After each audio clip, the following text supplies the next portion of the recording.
हाय, hello, नमस्कार. तर कसा गेला आजचा दिवस? आजच्या दिवशी होतं लक्ष्मीपूजन. किती थकायला होतं हो लक्ष्मीपूजनाच्या दिवशी. बघा, आधी सडा करायचा, रांगोळी करायची, घरातली साफसफाई तर वेगळीच. पुन्हा सकाळचं जेवण, रात्रीचं जेवण हे सगळं बनवणं वेगळंच. पूजा मांडणी करा, हे करा, ते करा. किती सगळं असतं. किती थकायला होतं.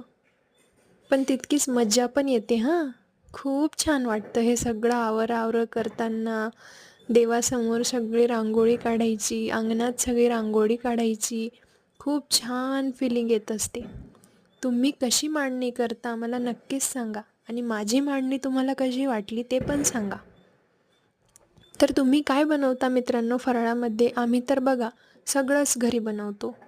त्यात आम्ही चकल्या, शंकरपाळी, 2 प्रकारचे लाडू, शेव, चिवडा, करंजी हे सगळंच बनवलं होतं. म्हणजे ही दिवाळी अशी असते, खूप थकवून जाते. अगदी 1-2 दिवसाची दिवाळी, पण अगदी महिना लागून जातो पूर्ण घर आवरायला. खूप थकावट होत असते.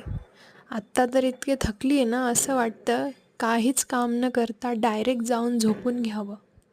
चला भेटूया नेक्स्ट व्लॉगमध्ये. तोपर्यंत बाय बाय.